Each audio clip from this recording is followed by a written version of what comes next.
The morning arrived draped in gold, as though nature herself conspired to mock the trembling heart of Lady Rosalind Ashworth. Through the tall windows of her chambers at Ashworth Manor, sunlight spilled across Persian carpets and caught in the crystal vases overflowing with orange blossoms, their heavy, sweet perfume saturating the air until she could scarcely breathe without tasting wedding on her tongue. Her maid, Martha, moved about the room with practiced efficiency, laying out silk stockings and pearl-buttoned gloves, while her mother's seamstress made final adjustments to the ivory gown that hung like a ghost against the mahogany wardrobe. Rosalind sat motionless at her vanity, watching her own reflection as though observing a stranger, her chestnut hair being arranged into an elaborate coiffure threaded with seed pearls and white roses. She looked, she thought distantly, exactly as a bride should look, porcelain skin, lips touched with just enough color to suggest health rather than artifice, eyes wide and clear. Yet beneath the composure, beneath the careful arrangement of silk and sentiment, her heart beat an erratic rhythm that had nothing to do with joy. She was to marry Duke Edmund Blackwood in 3 hours' time, a man she had met precisely 7 times during their courtship, each encounter orchestrated by their families with the precision of a military campaign. He was handsome, certainly dark-haired and tall, with the kind of aristocratic features that looked as though they had been carved from marble by an artist who favored sharp angles and brooding intensity. But he was also cold, his conversation polite yet distant, his smiles rare and seemingly rationed like wartime provisions. Her mother called him distinguished, her father called him an excellent match. Rosalind called him, privately, in the silence of her own thoughts, utterly unknowable. She had told herself, during sleepless nights when doubt crept through her resolve like winter through cracked windows, that love might come later. That warmth could grow between 2 people bound by vows and shared purpose. That perhaps his coldness was merely reserve, and beneath it lay depths she had not yet been permitted to explore. The thought offered small comfort now as she watched Martha's hands work through her hair, each pin securing her more firmly to a future she could not quite envision. Outside, she could hear the sounds of preparation, horses being readied, carriages arriving, the distant murmur of servants ensuring every detail met the exacting standards befitting the union of 2 prominent families. The day was perfect, absolutely perfect, each element arranged to create a memory of beauty and grace. Yet Rosalind felt as though she was standing at the edge of a great precipice, about to step forward into empty air, sustained only by the hope that someone had built a bridge she simply could not yet see. But before our lover's fate is revealed, subscribe so you never miss a chapter of romance and scandal, and tell us in the comments, where are you watching from? Now, let's begin. The Church of St. Catherine stood resplendent in the June sunshine, its ancient stones warm beneath cascades of ivy and climbing roses, its doors thrown open to receive the procession of society's finest families, who arrived in carriages polished to mirror brightness, the ladies in their summer silks and the gentlemen in their formal attire, all gathered to witness the union that would bind the Ashworth and Blackwood estates in matrimony. Rosalind arrived precisely on time, her hand trembling only slightly on her father's arm as they waited in the vestibule. The organ swelling with Bach's prelude as the appointed hour approached, and she could see through the doorway the pews filled with familiar faces, the altar dressed in white lilies and roses,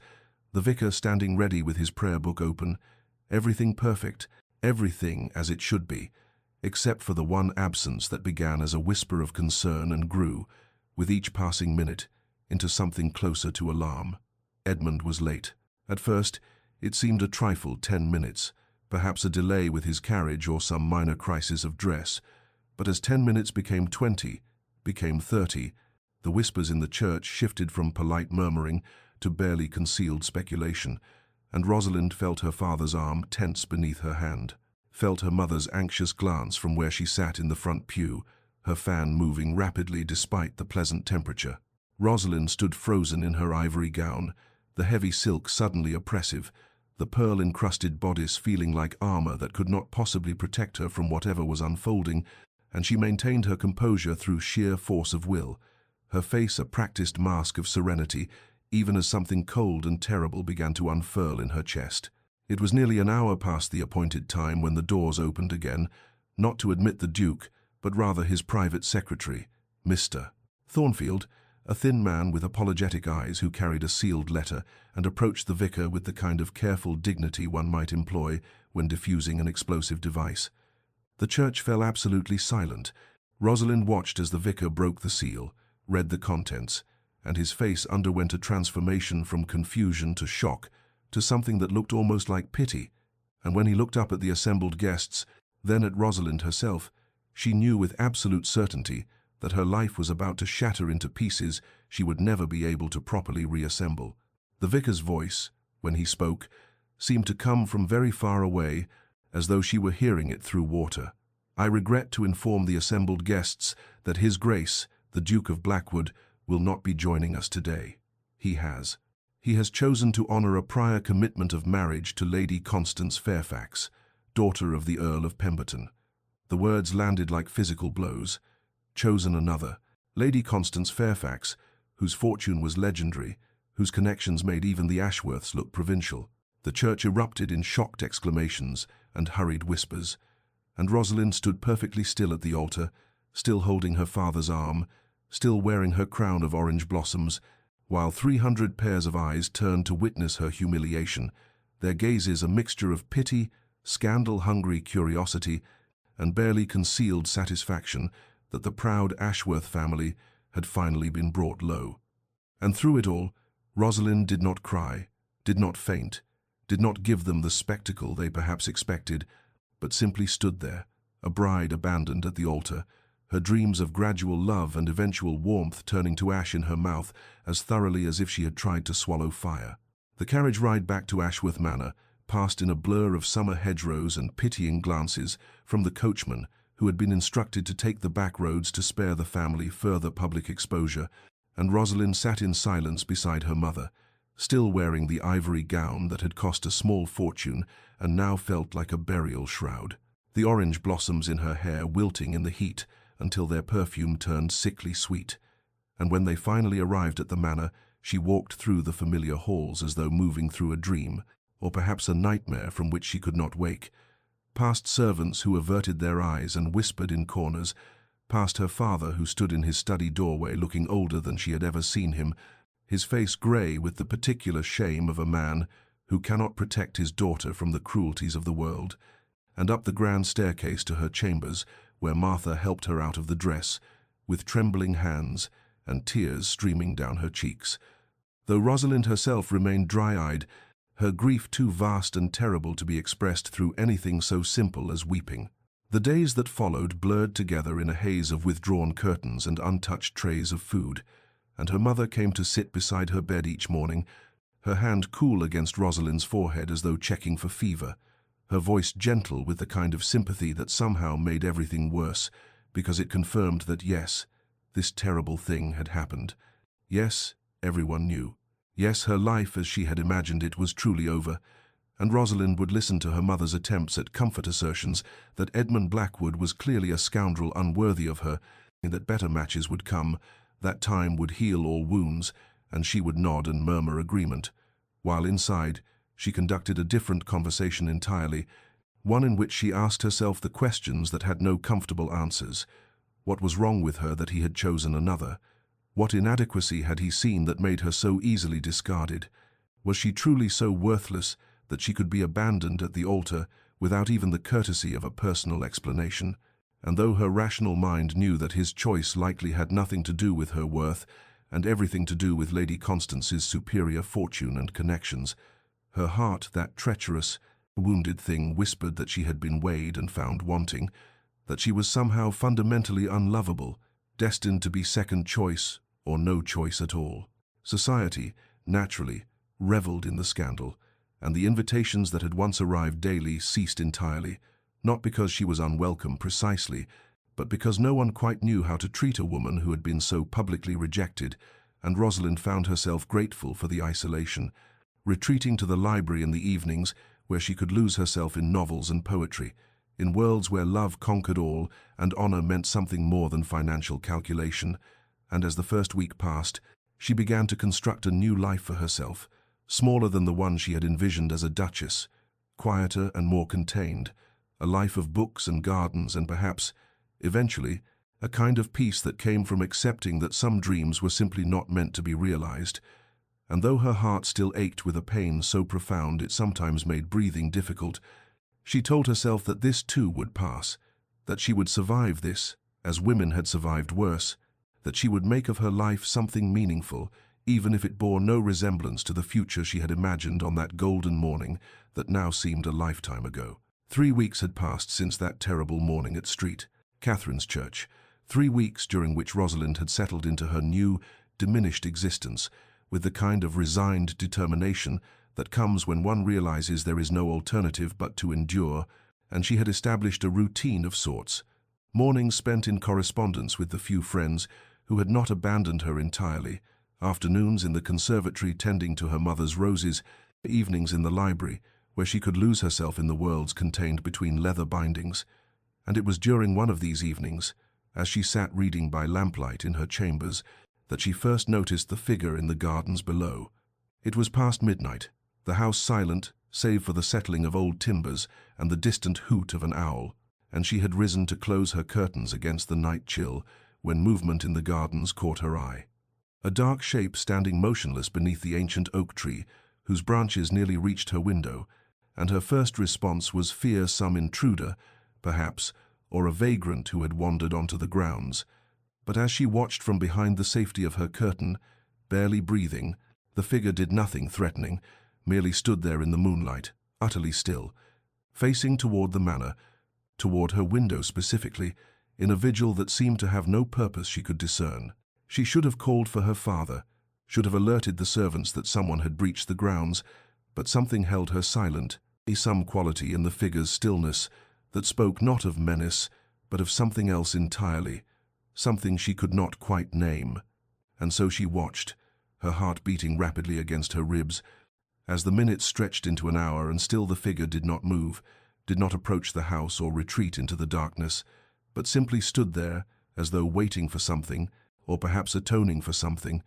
or perhaps merely bearing witness to her lighted window in the silent house. When she finally retired to bed near 2 in the morning, the figure was still there, and when she woke at dawn and rushed to the window, the gardens were empty, showing no sign that anyone had ever stood vigil beneath the oak, save for a slight depression in the grass, where someone had stood for hours without moving,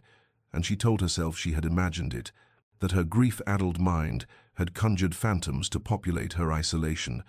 But the next night, as she prepared for bed, she could not resist checking the window, and there he was again, for she had begun to think of the figure as he standing in precisely the same spot, his posture one of absolute stillness. And this time she did not watch for merely minutes, but for hours, sitting in her window seat, with the lamp extinguished, so he could not see her observing him, and she felt a strange mixture of fear and curiosity, and something else, something that felt dangerously like hope, or perhaps its shadow, stirring in her chest despite her best efforts to smother it. On the third night, Martha mentioned in passing while brushing out Rosalind's hair that the gardener had reported seeing a gentleman in the grounds after dark, a tall man in fine clothing who made no attempt to hide himself but who disappeared before anyone could approach him, and Rosalind felt her pulse quicken at this confirmation that she had not imagined the figure, that someone was indeed keeping this strange vigil beneath her window, for reasons she could not begin to fathom, and though she maintained her composure and told Martha it was likely just someone taking a shortcut through the grounds, inside her mind raced with questions she could not answer, and emotions she could not name, a terrible confused stirring of something that felt both like dread and anticipation, as though she stood on the edge of some precipice she could not see but could sense in the darkness ahead. The seventh night brought a moon so full and bright it turned the gardens silver, transforming every leaf and blade of grass into something almost ethereal, and Rosalind had positioned herself at the window earlier than usual, driven by a compulsion she refused to examine too closely, when the figure appeared at his customary position beneath the oak tree, and this time, whether by design or by chance or by some cruel mercy of fate, the moonlight fell directly upon his face, illuminating features she had tried so desperately to forget, and the recognition hit her with the force of a physical blow. Edmund Blackwood, Duke of Pemberton, the man who had abandoned her at the altar, stood vigil beneath her window. The shock gave way almost immediately to rage, a fury so pure and terrible it left her trembling, her hands gripping the windowsill until her knuckles turned white. And she wanted to scream, to throw open the window and demand what right he had to come here, to stand on her family's grounds after what he had done, to haunt her nights with his presence when he had chosen another woman, married another woman, built a life with another woman, while she languished in shame and isolation. And the audacity of it, the sheer presumption that he could simply appear here without invitation or explanation, that his presence might be anything other than a fresh wound, upon wounds barely beginning to heal, made her want to descend to the gardens, not to speak with him, but to strike him, to make him feel even a fraction of the pain he had inflicted upon her. Yet even as fury coursed through her veins like poison, another part of her mind worked with cold calculation, weighing her options with the kind of strategic thinking that grief and humiliation had taught her, and she realized that confronting him would give him exactly what he seemed to want: her acknowledgement, her attention, and her emotional engagement. And why should she grant him anything when he had granted her nothing but public humiliation and private anguish? And so she made a decision in that moment, standing at her window with moonlight streaming across her face and rage burning in her chest, that she would not confront him, would not speak to him, would not even acknowledge that she had seen him or knew of his presence, because to do so would be to admit that he still had power over her emotions, that he could still move her to action, that he mattered at all in the small, careful life she was building from the ruins he had left. From that night forward, a strange ritual established itself in the grounds of Ashworth Manor, a silent war conducted through presence and absence, acknowledgement and denial, for Edmund came every night without fail, arriving shortly after midnight and remaining until the first hints of dawn touched the eastern sky. Standing motionless in wind and weather, his face turned toward her lighted window, and Rosalind, for her part, maintained her position of absolute indifference, never opening her window to speak to him, never sending a servant to drive him away, never by word or gesture, or even the flicker of a curtain, indicating that she knew he was there, though in truth she was always aware of him, could feel his presence like a weight upon her consciousness, and could not sleep properly, knowing he stood vigil in the darkness below. She told herself her refusal to acknowledge him was a form of strength, a demonstration that he no longer held any claim upon her thoughts or feelings, but in the deep hours of night when sleep eluded her, and she sat by her window reading by lamplight, while he stood in the shadows below, she wondered if perhaps her silence was not strength at all but cowardice, a fear that if she spoke to him, if she looked directly at him, if she allowed herself to truly see him, rather than the monster her hurt had created, she might discover feelings she was not prepared to face, and so the nights passed in this strange stalemate, neither of them yielding, neither of them breaking, two people locked in a dance of proximity and distance, presence and absence, while the world moved on around them and everyone else slept peacefully in their beds, unaware of the silent vigil being kept in the gardens of Ashworth Manor. The whispers began in drawing rooms across London, carried on the lips of servants who spoke to other servants, who spoke to their mistresses, who spoke in carefully modulated tones over tea and cards, and within a fortnight of Edmund's vigil beginning, society hummed with speculation about the Duke of Pemberton's peculiar nocturnal habits, for though he appeared at every necessary social function with his new Duchess on his arm, Constance Fairfax, now Constance Blackwood, resplendent in jewels that caught the candlelight and gowns that whispered of wealth beyond measure, his household staff could not help but notice that their master disappeared each night shortly before midnight and did not return until dawn. And while discretion was expected of good servants, the tale was simply too delicious to keep entirely silent. Lady Catherine Pemberton called on Rosalind in early November, ostensibly to deliver some books she thought might provide comfort, but Rosalind could see the curiosity burning behind her old friend's sympathetic expression, could hear the carefully casual quality in Catherine's voice when she mentioned that the Duke and Duchess had hosted a magnificent ball the previous week, that they seemed quite content together, that Constance wore her new status with grace, and Edmund performed his role as devoted husband with apparent conviction, and then, after a pause that felt calculated, Catherine added that nonetheless there were the strangest rumours about the Duke's whereabouts at night. Had Rosalind heard anything, living so close to his usual route, if he were indeed travelling somewhere, and Rosalind had smiled with a serenity she did not feel, and said she kept such early hours now that she could not possibly comment on the nocturnal wanderings of anyone, let alone a man who had made his indifference to her abundantly clear. Other visitors came with similar missions, thinly veiled as concerned Mrs. Hartwell, with her piercing eyes and talent for extracting confessions, young Amelia Bradshaw, who had always been more honest than tactful, and asked outright if it was true that the Duke came to Ashworth Manor under cover of darkness. Lord and Lady Sinclair, who spoke vaguely of seeing a figure matching Edmund's description in the village at odd hours, and to each Rosalind presented the same composed facade, neither confirming nor denying, neither expressing interest nor outrage, simply deflecting with the kind of dignified restraint that eventually convinced most of her visitors that she knew nothing of the Duke's activities and cared even less, though inside she burned with humiliation at being the subject of such speculation, at knowing that her private anguish had become public entertainment,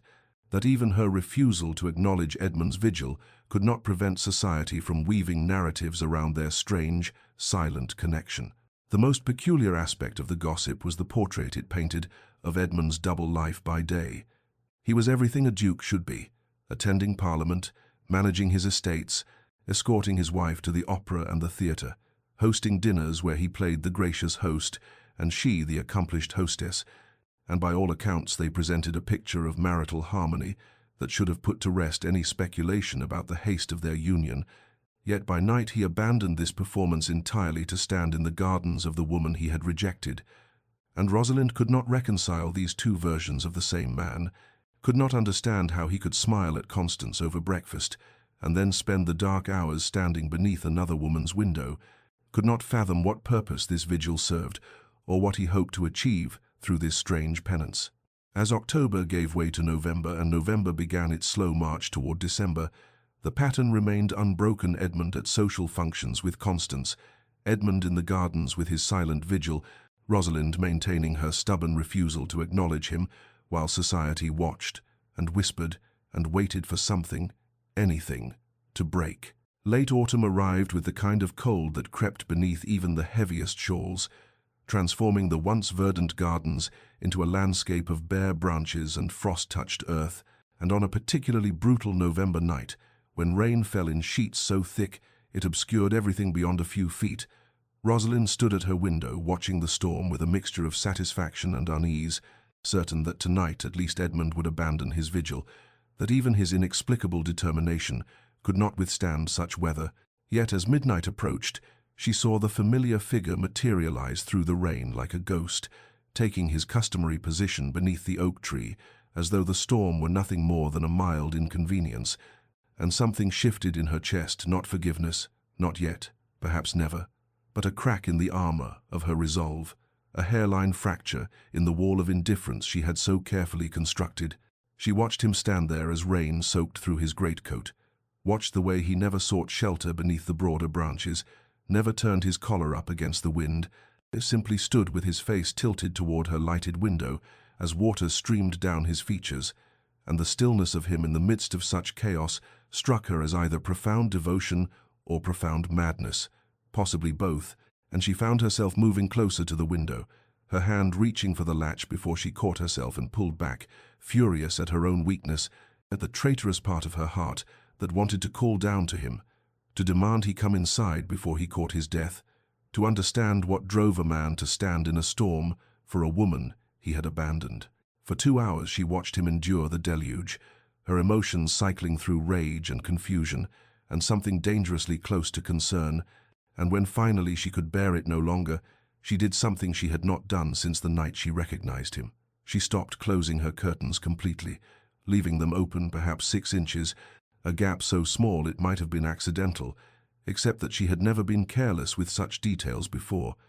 and though she told herself it meant nothing, was merely practical, so she need not stand so close to the glass to observe whether he had finally shown sense and departed. She knew, even as she made the excuse that it was a lie, that this small opening in her curtains was an acknowledgment, however minute, a signal, however subtle, a crack in the facade of her indifference. Edmund noticed immediately. She saw the way his posture changed ever so slightly, saw something shift in the set of his shoulders, though he made no other movement, offered no gesture of triumph or relief, simply stood in the rain, with his gaze fixed on that narrow opening, as though it were a door thrown wide in welcome. And the rest of the night passed in this new configuration, Rosalind behind her partially opened curtains, and Edmund in the storm below, neither speaking, neither approaching,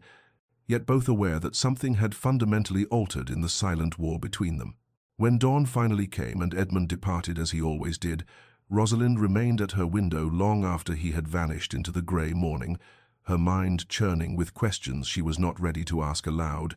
Chief among them, why she cared whether he stood in the rain, why his suffering should matter to her at all when he had caused her such profound pain, why the sight of his devotion, if devotion it was, should create this terrible ache in her chest that felt remarkably like the beginning of forgiveness, and she hated herself for the weakness even as she knew that tonight, and every night thereafter, her curtains would remain open that small, telling distance, a concession she could not quite bring herself to retract. The necessity of acquiring new reading material finally drove Rosalind from the sanctuary of Ashworth Manor in mid-December, for she had exhausted the library's offerings and her mother's well-intentioned suggestions that she might attend small gatherings or receive more visitors had only strengthened her resolve to find solace in literature rather than society. And so on a grey afternoon, when the threat of snow hung heavy in the air, she ventured into the village with only her maid Martha for company, making her way to Hartwell's Books, the modest shop that had supplied her family's reading habits for 2 generations, and she had just entered the warm interior with its familiar scent of leather and paper, and was running her gloved fingers along the spines of newly arrived volumes, when she sensed rather than saw another presence in the narrow aisle, and turning found herself face to face with Edmund Blackwood at a distance of perhaps 3 feet, close enough to see that the months had carved themselves into his features with cruel precision,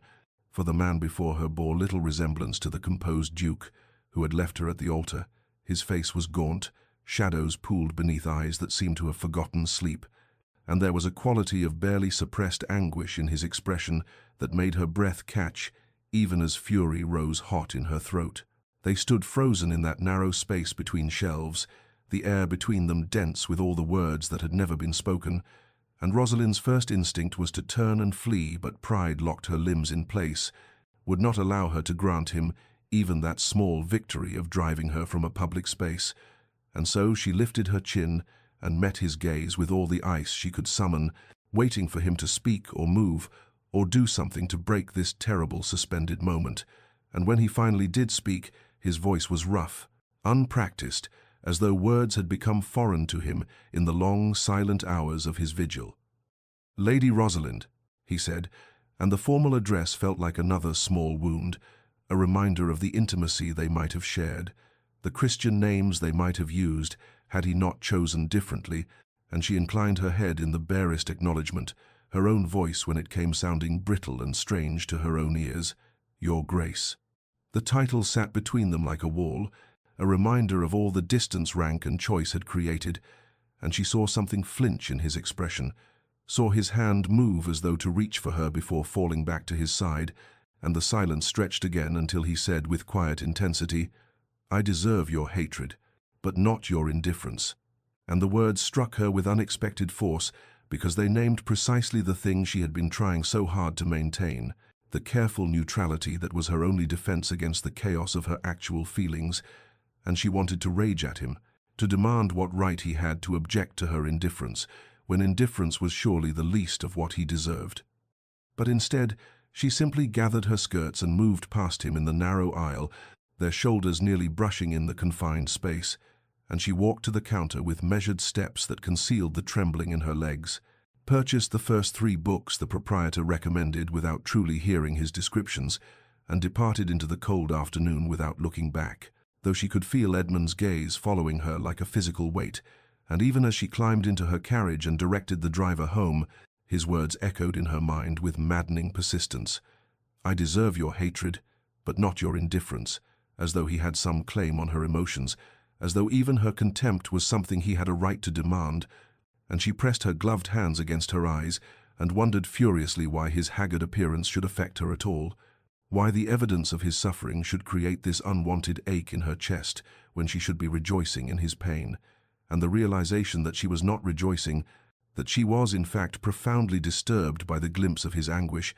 terrified her more than all the months of his silent vigil combined. The letters began appearing 3 nights after their encounter in the bookshop,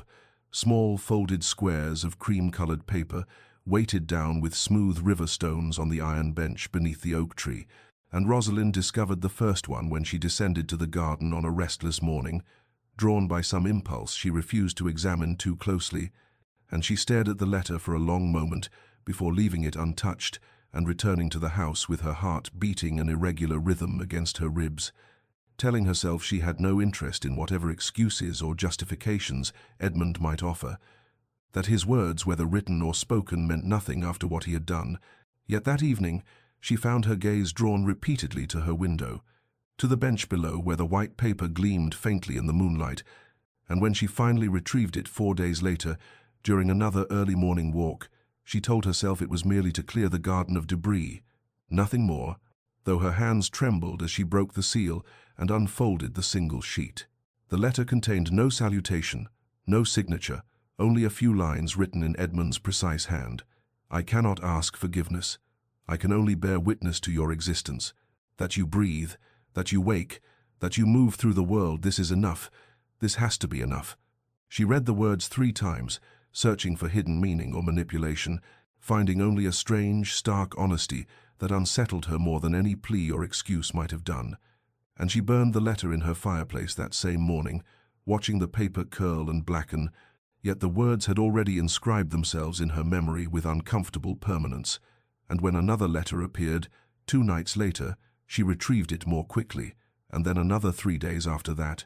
each one similarly brief, similarly devoid of explanation or petition, one saying only, "Your light in the window is my North Star." Another, "I deserve the winter of your silence." And still another, "To know you are well is the only grace I can claim."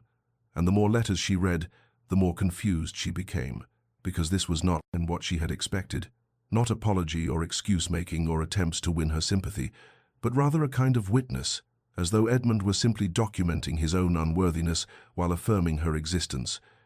as though the act of standing beneath her window and leaving these strange fragmentary messages was less about seeking her forgiveness and more about some private penance she could not fully comprehend. By the end of December she had collected 7 letters, each one carefully burned after reading, yet each one adding to the growing complexity of her feelings, for these messages revealed nothing of why Edmund had abandoned her or what drove him to this nightly vigil, offered no excuses that might soften her anger or explanations that might restore her trust, yet in their very restraint, in their refusal to ask anything of her, they accomplished what pleas might never have achieved. They made her curious, made her wonder what kind of suffering would drive a man to such strange and patient devotion,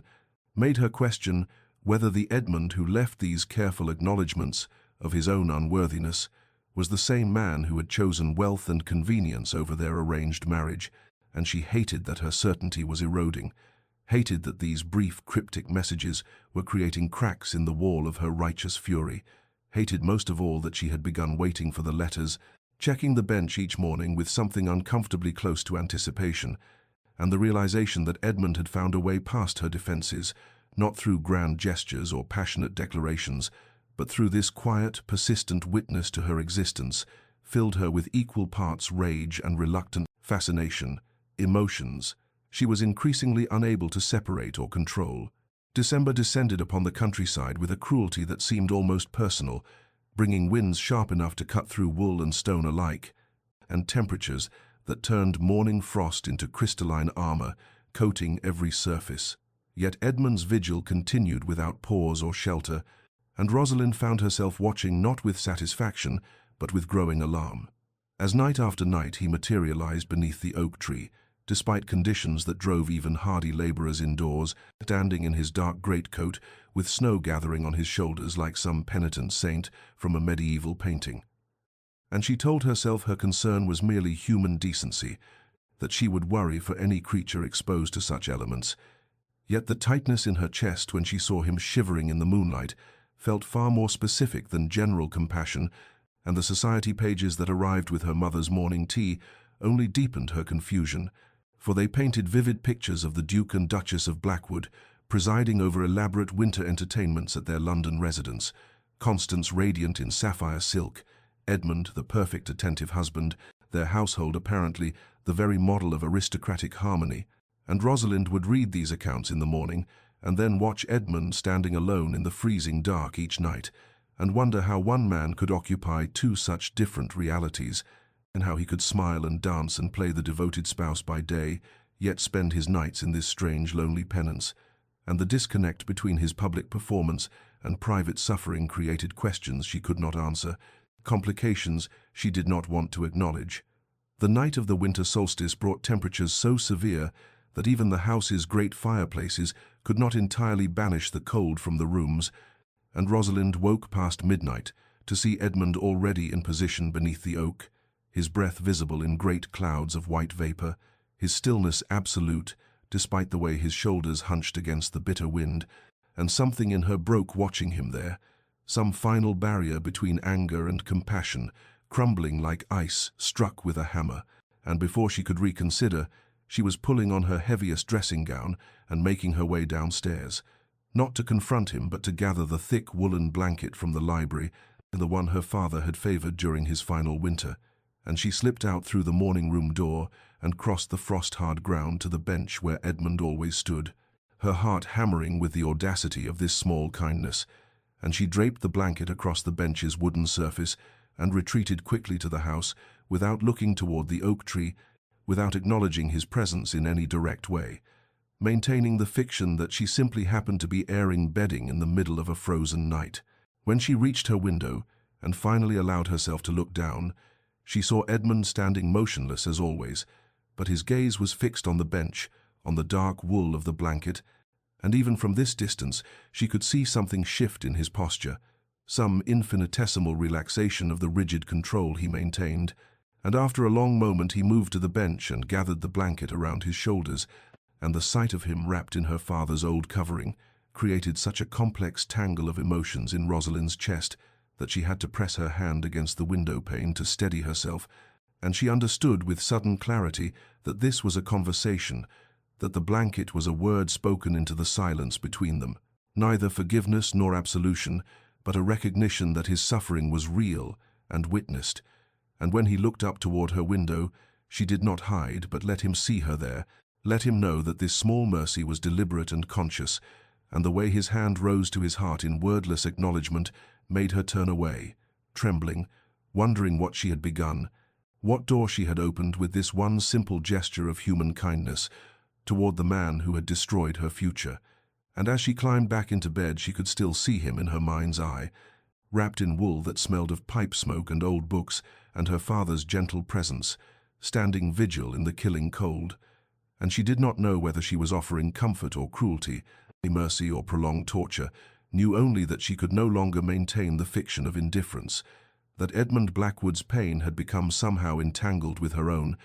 and the recognition terrified her more than all the months of his silent watching combined. The truth came to Rosalind not as a single revelation, but as fragments gathered over weeks, like pieces of broken glass that slowly assembled themselves into a coherent if painful picture, beginning with an overheard conversation between her mother and the vicar's wife in the morning room, where Rosalind had paused unseen in the hallway, catching only snippets about the old Duke's catastrophic losses at cards and debts that would have seen the entire family ruined, before she moved on with her heart beating strangely fast.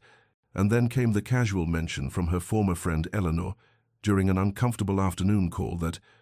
of course, everyone knew Lord Fairfax was desperate for a ducal connection after that business with his banking interests, willing to pay handsomely for the prestige, delivered with studied carelessness that suggested Eleanor knew exactly how each word would land,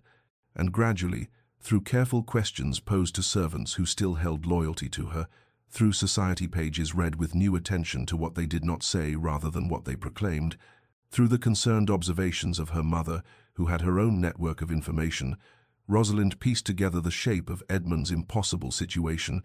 learning that his father, the old Duke, had gambled away not merely a fortune but the very foundation of the Blackwood estate, and that creditors had been circling like carrion birds, ready to strip the family of everything, including the ancestral lands that had been held for 6 generations. that Edmund's 3 younger sisters would have been left without dowries or prospects or even the basic dignity of a home, and that Lord Fairfax, with his nouveau riche desperation for aristocratic connections, had offered a devil's bargain, a complete forgiveness of all debts, and a substantial settlement besides, in exchange for Edmund's marriage to Constance, an arrangement proposed and accepted mere days before Edmund's scheduled wedding to Rosalind, leaving him facing a choice between honoring his commitment to a woman he had chosen freely and saving his entire family from ruin and disgrace. The knowledge settled over Rosalind like ash after a fire, covering everything in grey ambiguity, where before there had been the clean, bright lines of righteous anger, and she found herself lying awake at night, imagining Edmund receiving that offer, seeing in her mind's eye the moment he must have understood what was being asked of him, the calculation he must have made weighing his own happiness and honor against his family's survival. And though her fury at his choice remained, it was joined now by something else, something uncomfortably close to unwilling understanding, for what would she have done in his place? Would she have chosen differently if her own mother and sisters faced destitution, if their futures depended upon her sacrifice? And the questions tormented her because they had no easy answers, because Edmund's betrayal was no less devastating for having comprehensible motivations, yet she could no longer maintain the simple narrative of his selfishness and cruelty, could no longer tell herself he had merely chosen wealth over love, when the reality was so much more complex and terrible, a choice between 2 kinds of honor, with no path that did not require betrayal of someone, and understanding this did not heal her wounds, but it changed them, transformed her anger from something pure and sustaining into something more complicated and painful, a grief not just for what she had lost but for what Edmund had lost as well. For the man who stood each night beneath her window was not the villain she had needed him to be, but rather someone who had made an impossible choice and was living with the consequences, bearing witness to his own unworthiness with a persistence that suggested he knew no penance could be sufficient, yet could not stop himself from offering it anyway. And Rosalind wept when this understanding finally crystallized fully, wept not with the hot tears of outrage, but with the slower, colder tears of recognition that the world was crueler and more complicated than she had believed, that sometimes there were no good choices, only terrible ones, and that Edmund Blackwood was perhaps as much a victim of circumstances as she was, trapped in a marriage of convenience while his heart kept its nightly vigil beneath an oak tree, and she did not know if this knowledge made forgiveness possible or merely made her own. Continued anger feel petty and small, knew only that she could no longer see him simply as the man who had abandoned her, but must reckon with him as someone who had abandoned himself as well, and the shift in her perception felt like standing on ground she had believed solid, only to discover it had been slowly eroding beneath her feet all along. The storm arrived on a January night with the fury of something biblical, wind screaming around the manor's stone walls like a living thing in torment, sleet striking the windows with such force that Rosalind feared the glass might shatter, and she stood at her usual post, watching the garden dissolve into chaos, telling herself Edmund would surely seek shelter tonight, that even his stubborn penance had limits. Yet as the hour of his vigil approached, she saw the familiar figure emerge from the darkness and take his position beneath the oak tree, and something inside her broke completely, watching him stand there as sleet turned his greatcoat to a sheet of ice and wind threatened to knock him from his feet, and she was moving before conscious thought could intervene, pulling her cloak over her nightdress and descending the stairs with her heart hammering against her ribs, driven by something larger than anger or pride or the careful distance she had maintained for 6 months. And when she burst through the garden door into the teeth of the storm, Edmund turned toward her with an expression of such naked shock that she nearly fled back to safety. But instead she crossed the ice-slick ground to where he stood shivering violently, his face raw and red from wind, his eyes reflecting lightning, and she had to shout to be heard over the gale. "You are a fool, Your Grace, to stand here in this. What purpose does it serve to make yourself ill or worse?" And Edmund looked at her as though she were an apparition, his voice hoarse when he finally spoke, words torn away by wind so she had to move closer to hear. "The same purpose it has served every night, Lady Rosalind, to bear witness, to remember what I destroyed," and something in his phrasing, the word destroyed rather than lost, unlocked the words she had been holding back for months, and she found herself shouting into the storm. You chose duty over love. I understand that now. I understand the debts and the impossible situation. But what I cannot forgive, what I will never forgive, is that you did not tell me yourself. You did not give me the dignity of explanation or the choice to understand. You let me stand at that altar like a fool while society whispered and pitied, and that cowardice, Lord Blackwood, that failure of courage, that is what stands between us. Not your marriage to Constance, but the manner of your abandonment. And she was weeping now, tears hot against her frozen cheeks, and Edmund stood before her with sleet gathering on his shoulders like judgment, and said with terrible quiet that somehow carried over the wind's shriek, "You are absolutely right. The choice between Constance and you was forced upon me by circumstances beyond my control, but how I handled it, how I fled like a coward and sent a letter instead of facing you with truth, that was my choice alone, and it was the choice of a weak man who could not bear to see your pain, who could not endure being the cause of your tears, and so I made you endure something far worse, public humiliation and abandonment, and that is why I stand here, not seeking forgiveness, because I know there can be none, but ensuring I never forget what I am capable of in my weakness, never forget the cost of cowardice." And his voice broke on the final word, and Rosalind saw through the storm and darkness that he was weeping too, that his face was wet with more than sleet, and she reached out without thinking and took his frozen hand in hers, this first touch in half a year, burning despite the cold, and she said more gently, "You should have trusted me with the truth, Edmund. I would have understood. I would have released you if you had only asked." And he closed his eyes as though her words caused physical pain and whispered, "I know, and that knowledge is another punishment I deserve to carry." And they stood there in the howling dark, with their hands joined, and 6 months of silence finally broken, and though Rosalind offered no absolution, and Edmund asked for none, something had shifted between them, some acknowledgement given and received that would change everything that followed. The conversations began tentatively in the nights that followed the storm. Not every evening, but on some when Rosalind found herself descending to the garden where Edmund maintained his vigil, and they were careful conversations, conducted with the wariness of two people navigating terrain that might collapse beneath them at any moment. Rosalind always maintaining the boundary of physical distance and standing several feet away with her cloak wrapped tight against the lingering winter cold, and Edmund respecting that distance absolutely, never moving closer unless she chose to close the gap herself, and gradually through these fragmented exchanges conducted under starlight and the bare branches of the oak tree, the full picture of Edmund's impossible situation emerged in all its terrible complexity, how his father's gambling had not been the casual losses of a gentleman at cards, but rather a systematic destruction of the family's financial foundation over years of increasingly desperate wagers and debts accumulating like snowfall until they had buried the estate entirely, how the creditors had given Edmund 1 month to produce payment or lose everything, including Blackwood Hall itself, which had been in his family since the time of the first Elizabeth, and how his 3 sisters, the youngest only 14, would have been left without even the basic provisions for their futures, condemned to lives of genteel poverty or worse. And Edmund's voice, when he spoke of this, carried a weight of responsibility that Rosalind recognized as both noble and crushing, the burden of being the only son, the heir upon whose shoulders rested not just his own fate, but that of everyone who depended upon the family name. He told her about Lord Fairfax's offer, how it had come mere 5 days before the wedding, presented not as a choice but as a salvation with conditions,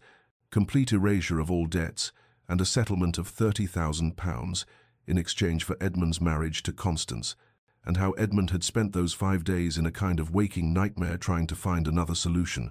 writing to every connection his family possessed, seeking loans or extensions or any alternative path,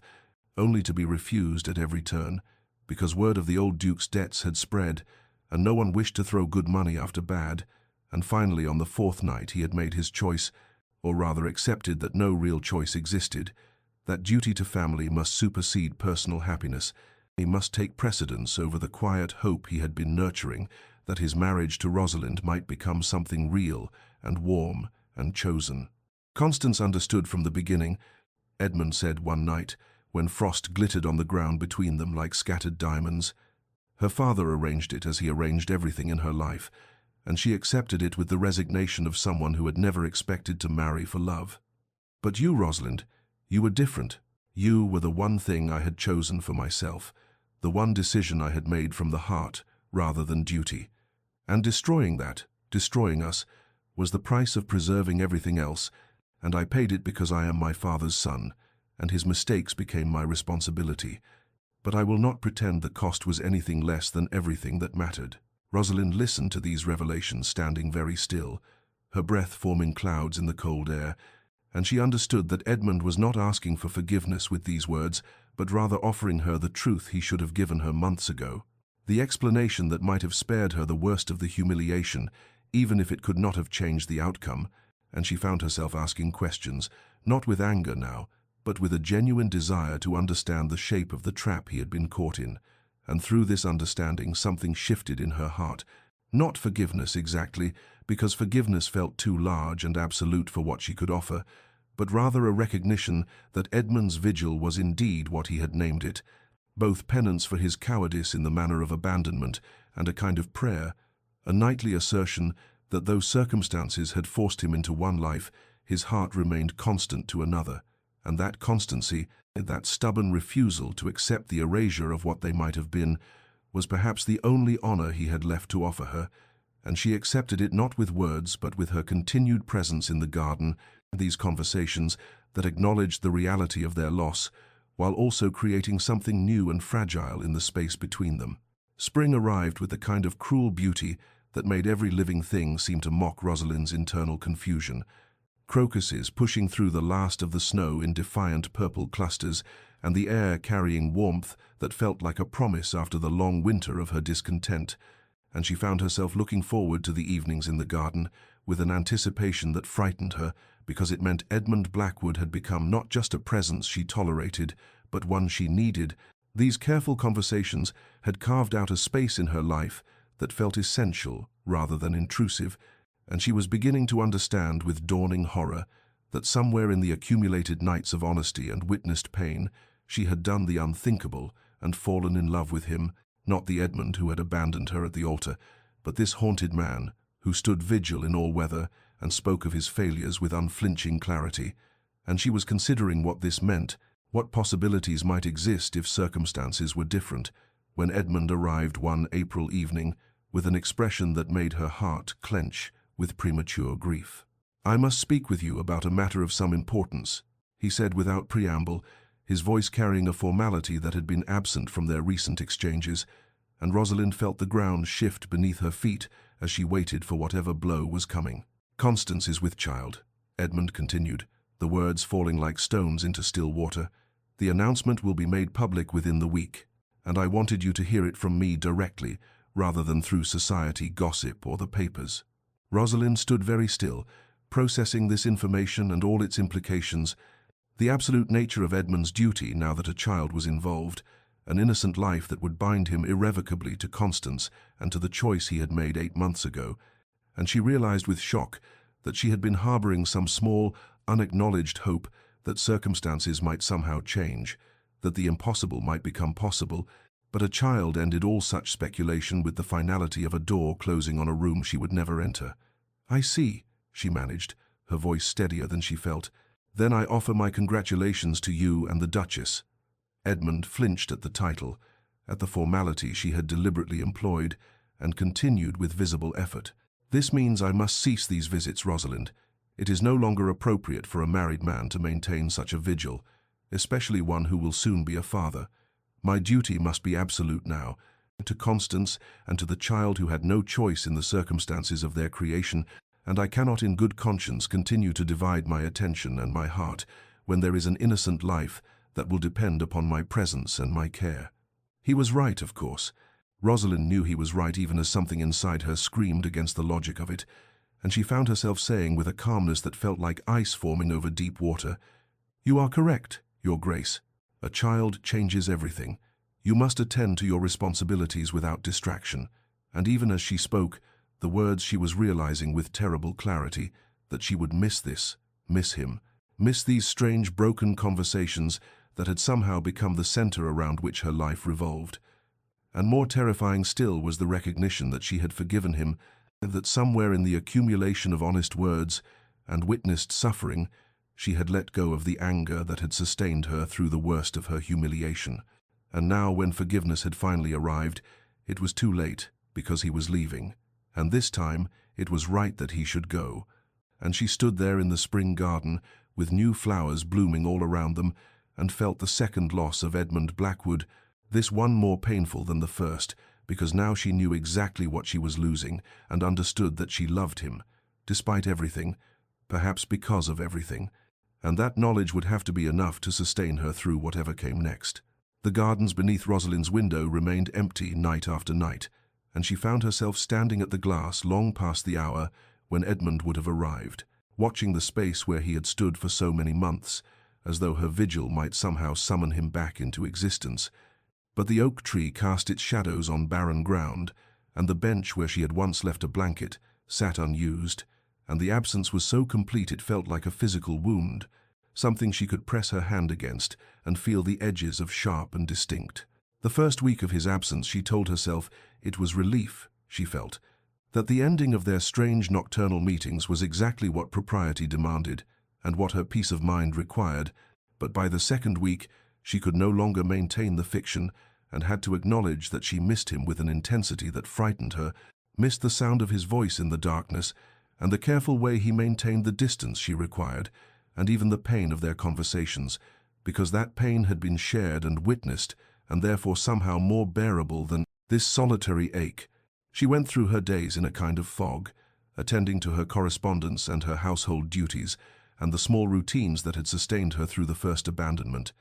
But everything felt hollow now, drained of color and meaning, and she realized with terrible clarity that Edmund's presence had become not just something she tolerated, but something essential to her ability to navigate the world, that she had been depending on those hours in the garden to feel fully alive, and fully herself in a way that nothing else allowed. Her internal reckoning with her own feelings was brutal and unsparing, forcing her to examine the truth she had been avoiding for weeks, that she had fallen in love with Edmund Blackwood, not despite their broken history, but perhaps because of it, because the man who stood vigil beneath her window in all weather was someone she understood in ways she never could have if their first wedding had proceeded as planned, someone whose failures and regrets and stubborn hope mirrored her own, and their conversations had built something more solid than romance, something rooted in honesty and mutual recognition of pain, and that foundation had become precious to her without her quite realizing when it happened. The irony was so cruel it would have been laughable if it weren't destroying her. She had forgiven him and fallen in love with him precisely at the moment when he became truly and permanently lost to her, when his duty to Constance and their unborn child made any future between them not just unlikely but morally impossible, and Rosalind found herself grieving not just the loss of Edmund's presence but the loss of possibilities she had only just begun to recognize existed, the future they might have built if circumstances had been different, if timing had been kinder, if the world had not demanded so much from both of them. This grief was different from the humiliation of the abandoned wedding, deeper and more personal, because now she knew exactly what she was losing and could measure it against the accumulated weight of honest words and shared silences, and she understood with devastating clarity that loving someone and losing them twice was a particular kind of torment, each loss compounding the other until she could hardly remember who she had been before Edmund Blackwood had entered her life, and then left it, and then returned only to leave again, and she stood at her window night after night, watching empty gardens and learning to live with an absence that felt like amputation, necessary perhaps, but no less crippling for its necessity. The knock came near midnight 3 weeks after Edmund's final visit, urgent enough to wake Rosalind from the half-sleep that was all she managed these days, and when her maid appeared at the chamber door with wide, frightened eyes, saying there was a lady downstairs who insisted on seeing her immediately, Rosalind's first thought was that something had happened to Edmund, some accident or illness, and she descended the stairs in her dressing gown, with her heart hammering against her ribs, only to find Constance Blackwood in her drawing room, heavily pregnant and wrapped in a dark cloak, her face pale but determined in the candlelight. "Lady Rosalind," Constance said without preamble, "forgive the intrusion at such an hour, but what I have to tell you cannot wait for morning proprieties, and I suspect you would not receive me if I called at a decent hour in any case." and Rosalind stood frozen in the doorway, trying to reconcile this midnight visitation with everything she thought she understood about the situation, about Edmund's duty and Constance's claim, and the insurmountable nature of their obstacles. "I have come to tell you the truth that my husband will not tell you himself, because he believes he has no right to hope," Constance continued, settling herself carefully into a chair and gesturing for Rosalind to sit as though this were her own drawing room rather than an invaded sanctuary. "The truth is that my marriage to Edmund was always meant to be temporary, a business arrangement that served my father's political purposes and saved Edmund's family from ruin, but it was never intended to be permanent, despite all appearances to the contrary." Rosalind felt the room tilt slightly as she tried to process these words, the implications crashing over her in waves, and Constance went on with the calm determination of someone who had rehearsed this speech many times. "You see, I have loved another for years, a vicar named Thomas Gray, who has no fortune and no prospects beyond his modest living, and my father would never have countenanced such a match, but he needed the alliance with the Blackwood name for reasons of parliamentary influence, and so an arrangement was made. I would marry Edmund, provide the appearance of a proper ducal union for as long as necessary, and then when my father's political maneuvering was complete, the marriage would be quietly dissolved, and I would be free to marry where my heart lay, with a generous settlement to ensure Thomas and I could live comfortably despite his lack of wealth." The pregnancy, Constance explained with startling frankness, had complicated matters somewhat, but not irrevocably. The child was indeed Edmund's, because the arrangement had required at least the appearance of a true marriage, and both she and Edmund had understood that an heir might seal the alliance more convincingly, but provisions had been made. The child would be acknowledged and provided for, but raised primarily by Constance and Thomas, once the dissolution was complete, and Edmund had agreed to all of this because it was the only way to save his family while eventually being free to choose his own path. "He loves you, Lady Rosalind," Constance said with gentle certainty. "He has always loved you. Even when he was standing beside me at the altar, he loved you. And every night he spent beneath your window was not mere penance but prayer, that somehow you might understand, might forgive, might wait, though he had no right to ask for any of those things." And she reached into her cloak to produce a letter bearing Edmund's seal. "He does not know I have come here tonight. He would be furious if he knew, because he believes he has forfeited any claim to your regard, and that you deserve better than a man who abandoned you, once regardless of his reasons. But I could not let you go on believing that he is lost to you, when the truth is that he is bound only by his own conviction that he is unworthy of a second chance." Rosalind took the letter with trembling hands, her mind reeling with the enormity of what Constance had revealed, and when she finally found her voice, it came out as barely more than a whisper. "Why are you telling me this?" And Constance smiled with something that looked like understanding and perhaps a touch of envy, saying, "Because I know what it is to love someone society deems impossible, and because Edmund Blackwood is a better man than he believes himself to be, and deserves the happiness he will never claim for himself, and because you, Lady Rosalind, deserve to make your choice with full knowledge rather than in ignorance, as you were forced to before." And then she was rising with some difficulty, preparing to leave as abruptly as she had arrived, and Rosalind stood there in her drawing room at midnight, holding a letter that might change everything, and feeling the future shift beneath her feet like sand after a wave. Uncertain and terrifying, and full of possibility she had thought forever closed to her. Rosalind sat awake through what remained of the night after Constance's departure, the sealed letter lying unopened on her writing desk, while she wrestled with the question that Constance's revelation had thrust upon her. Could she trust again? Could she believe in promises after they had been so spectacularly broken before? Could she risk her heart a second time, knowing exactly how it felt to have it shattered? And the dawn found her no closer to certainty, but possessed of a strange clarity that whatever answer she arrived at must come from confronting Edmund directly, rather than reading words he had written without knowledge of Constance's intervention. She dressed carefully in the grey morning light, choosing a simple day dress rather than anything that might suggest she was making an effort to impress, and instructed her driver to take her to Blackwood Hall without allowing herself time to reconsider the decision, and the journey passed in a blur of countryside, still wet with spring rain, while her mind rehearsed and discarded 100 different speeches, until she realized that there was really only one question that mattered, one test that would tell her everything she needed to know about whether a future between them was possible or merely another beautiful impossibility. The butler who answered the door at Blackwood Hall looked startled to see her, but admitted her without question, perhaps sensing something in her bearing that made objection impossible, and he led her through halls she had never seen before, to Edmund's private study, where he knocked once and entered to announce her presence, and Rosalind followed before she could lose her nerve to find Edmund rising from behind a massive oak desk covered in papers and ledgers, and the sight of him stopped her breath because Constance had been right about his appearance. He looked broken in ways that had nothing to do with physical injury, his face drawn and pale and marked with the kind of exhaustion that spoke of sleepless nights and abandoned hope.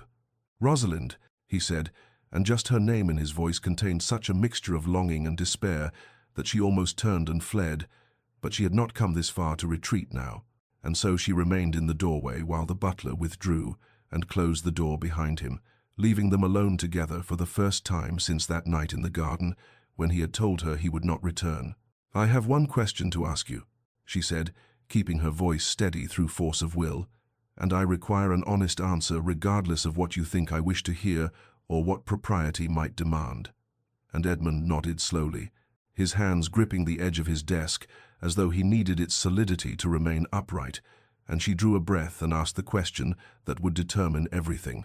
"If you were free, if all obstacles were removed and you could choose without consequence or duty to constrain you, would you still want me after everything that has passed between us, after the hurt and the anger and the months of silence, after you have seen me at my worst and I have seen your failures laid bare? Would you still choose me?" The silence that followed her question seemed to stretch for an eternity, while Edmund stared at her with an expression she could not read, and then he moved around the desk with careful, deliberate steps until he stood before her close enough that she could see the shadows beneath his eyes and the tremor in his hands. And he said with quiet, devastating certainty, "Every night I stood beneath your window was my answer to that question. Every letter I left, knowing you might never read it. Every moment I remained, when any sensible man would have accepted your rejection and moved on, all of it was my answer, because wanting you has never been the question. Rosalind, wanting you is the one constant truth in a life that has required me to compromise every other principle I thought I possessed. And if I were free today, I would beg you to marry me, and if you refused, I would beg again tomorrow. And I would continue begging until you believed that my constancy is not performance or penance, but the simple recognition that you are the only future I can imagine that does not feel like slow death." And Rosalind felt tears sliding down her cheeks because she heard in his words the echo of her own desperate hope, the possibility that love built on ruins might be stronger than love that never faced testing, and she reached out to take his hand and said simply, "Then we begin again." They courted properly this time, not with the rushed arrangement that had characterized their first engagement, but with the careful deliberation of two people who had learned that love required more than attraction or duty, and Edmund called at Ashworth Manor 3 times each week at respectable hours with Rosalind's mother present as chaperone, and they walked in the gardens where he had once kept his vigil and spoke of everything they had never discussed before, their childhoods and their fears, their disappointments and their dreams, the small details that comprised the texture of their inner lives rather than the polished surfaces they presented to society. The scandal that erupted when Constance's marriage was quietly dissolved sent shockwaves through the ton, and when she married her vicar in a simple ceremony 3 months later with her infant daughter in attendance, society pages overflowed with speculation and condemnation, but Rosalind found she cared less for their opinions than she once had, because she had learned through hard experience that public perception bore little relationship to private truth, and she weathered the gossip with Edmund at her side, their relationship growing stronger through the shared experience of social censure rather than weakening beneath it. They spoke often of the past because Rosalind insisted that they could not build a future on unexamined wounds, and Edmund answered every question she posed about his choices and his marriage to Constance with painful honesty, and gradually she came to understand not just what he had done, but why. And more importantly, she came to believe that he understood the depth of hurt his actions had caused regardless of their necessity, and this acknowledgement proved more valuable than any amount of apology, because it meant he truly saw her pain, rather than merely regretting his own role in causing it. The months passed in a series of small revelations and accumulated trust, walks through spring gardens and summer meadows, conversations that stretched from afternoon tea until the early evening stars appeared, and Rosalind discovered that Edmund possessed a dry wit she had never suspected, and a tenderness in discussing his younger sisters that spoke to depths of feeling his public demeanor never revealed, while Edmund learned that Rosalind's quiet dignity masked not coldness as society believed, but rather a fierce protective instinct that guarded a deeply feeling heart, and they found they shared a love of poetry and a skepticism about fashionable society's values, and a desire for a life built on substance rather than appearance. When Edmund proposed in August, nearly a year after Rosalind had walked into his study and asked if he would still want her, he did so without the presumption of certainty that had characterized their first engagement, kneeling in her mother's drawing room, with his voice shaking slightly as he asked whether she would do him the honor of becoming his wife, and he made clear that she should take whatever time she needed to consider, that he would wait as long as necessary for her answer, that his constancy was not contingent on her immediate acceptance. And Rosalind found that this uncertainty, this genuine question rather than assumed arrangement, was itself a kind of proposal she could trust, because it acknowledged her agency and her right to choose or refuse without consequence to his regard. She said yes that same afternoon because she had spent months learning to trust again, and had discovered that love built on honesty and mutual understanding felt entirely different from love built on hope and assumption.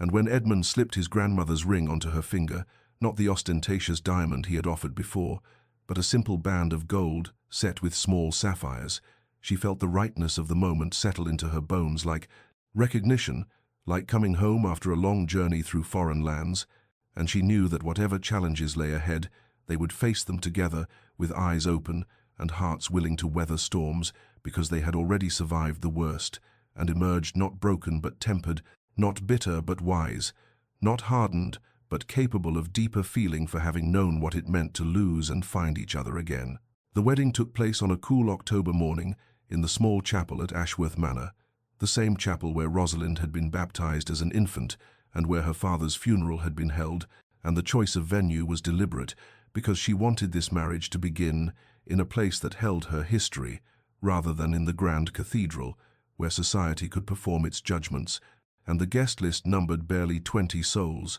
only immediate family and the few friends who had remained constant through scandal and separation, and Rosalind dressed in her mother's chambers, wearing not the elaborate ivory gown that had hung unworn in her wardrobe for months after the first failed wedding, but rather a simple dress of pale blue silk with minimal adornment, her hair arranged in a loose style that felt more like herself than the elaborate construction the previous ceremony had demanded, and her mother wept as she fastened the pearl necklace that had belonged to Rosalind's grandmother around her neck, tears of joy rather than the anxious concern that had marked that other morning so long ago. Edmund waited at the altar looking both terrified and grateful, wearing a dark coat without ostentatious decoration, and when Rosalind entered the chapel on her uncle's arm, she saw him draw a sharp breath, as though he still could not quite believe she had agreed to this second chance, and she met his eyes directly as she walked toward him, no longer the uncertain girl who had made this journey before, but a woman who had been broken and rebuilt and knew exactly what she was choosing and why. The vicar who performed the ceremony was the same man who had waited uselessly at the grand cathedral before, and if he felt any irony in the situation, he gave no sign, conducting the service with simple dignity. And when the moment came for vows, Edmund's voice shook as he spoke words he had written himself rather than the traditional formulation, saying, "I stand before you unworthy of this grace you offer, but determined to spend every day of my remaining life proving myself worthy of your trust, knowing I can never erase the pain I caused, but hoping to build something beautiful enough that the weight of joy will eventually balance the weight of sorrow. And I promise you honesty above all things, because pretty lies nearly destroyed us both, and only truth brought us back to each other." And Rosalind felt tears slide down her face, but they were clean tears unmarred by bitterness, and when her turn came, she said, "I choose you, knowing exactly what choosing means, not with blind hope, but with open eyes. Not because I have forgotten pain, but because I have learned that love built on truth and forgiveness is stronger than love, that never faced testing. And I promise to meet your honesty with my own, to weather storms at your side rather than in silence, and to build a life that honors both what we lost and what we found. And when the vicar pronounced them husband and wife and Edmund kissed her, it felt like arriving home after a journey that had required every ounce of courage. She possessed, and the small gathering erupted in applause and genuine celebration. And afterward, there was a simple breakfast in Ashworth Manor's dining room with laughter and toasts, and none of the forced gaiety that characterized grand society weddings, just honest joy at a union that had been earned rather than arranged. And as the afternoon light slanted through the windows, Rosalind caught Edmund's hand and led him to the garden where he had once kept his lonely vigil, and they stood together beneath her window, and he said quietly, "I never imagined when I stood here in darkness that it would lead to this." And she replied, "Neither did I, but perhaps that is the nature of grace, that it arrives in forms we cannot predict and asks us to believe in possibilities we thought were dead." And they remained there in the golden autumn light, two people who had learned that the straightest path is not always the one that leads to the truest destination, beginning their actual life together not with certainty, but with something better, with hard-won understanding, and the knowledge that they had already survived the worst, and chosen each other anyway. 5 years had passed since that October wedding in Ashworth Chapel, and Blackwood Hall had been transformed from the cold formal residence it had been under Edmund's father into something warmer and more alive, filled with children's laughter and the comfortable chaos of a household built on love rather than duty. And on this particular autumn afternoon, Rosalind stood at the drawing-room window, watching Edmund in the garden with their 3 children, their eldest daughter, Catherine, nearly 4 years old, running ahead, while Edmund carried their twin sons who had just celebrated their first birthday, and she felt the familiar warmth bloom in her chest at the sight of them together. At Edmund's patient attention as Catherine showed him something she had found among the roses, at the way he shifted the babies in his arms so he could properly examine whatever treasure she offered, and it struck her, as it often did, that this ordinary domestic happiness had seemed impossible during those dark months of separation and pain, that the man who now devoted himself to tea parties with stuffed animals and bedtime stories had once stood alone beneath her window night after night in silent penance, and she wondered if he ever thought of those nights, whether he remembered the cold and the rain and the desperate hope that had brought him there, or whether, like her, he sometimes had to remind himself that the early chapters of their story had been so painful because the present felt so complete it seemed to have always existed. Later that evening, after the children had been put to bed, Edmund found her in the library that had once been her refuge at Ashworth Manor, but which they had recreated here at Blackwood Hall, lined with the books they had collected together during their courtship and filled with comfortable chairs arranged for conversation rather than solitary reading, and he sat beside her and took her hand and said, "Catherine asked me today why we don't have a grand portrait of our wedding like other families, and I told her it was because the most important things cannot be captured in paint, in that our wedding was perfect, precisely because it was small and real, and chose substance over spectacle." And Rosalind smiled and replied, "She will understand someday when she is older that sometimes the sweetest victories are the ones that required the longest battles." And they sat in comfortable silence watching the fire burn low, two people who had learned that love was not the absence of pain, but the willingness to walk through pain towards something truer and more lasting. Dear listener, perhaps you find yourself in a season of waiting, standing as Edmund once stood beneath windows that remain curtained against you, or perhaps you are the one behind the curtains, nursing wounds, and wondering whether trust can ever be rebuilt after it has been shattered. And I would tell you this, the straightest path is not always the one that leads home, and sometimes the love that nearly destroys us is the same love that ultimately saves us, if we have the courage to let it transform rather than define us. And there is a difference between perfect timing and right timing, between love that arrives easily and love that must be earned through patience and honesty, and the willingness to build on truth rather than illusion. The heart that has been broken and mended is stronger than the heart that has never known fracture, for it understands that love is not the absence of difficulty, but the commitment to work through difficulty together, not the fantasy of effortless harmony, but the reality of two imperfect souls choosing each other daily, despite and because of their imperfections. And if you are waiting for a sign that your story can still have a happy ending, let this tale be that sign. Let it remind you that grace often arrives in unexpected forms and that the longest nights sometimes precede the most beautiful dawns. May you find the courage to stand beneath windows when necessary and the wisdom to eventually open them. May you learn to build love on honesty rather than hope alone. And may you discover, as Rosalind and Edmund did, that some stories worth telling require the patience to let them unfold in their own time rather than in the time we demand.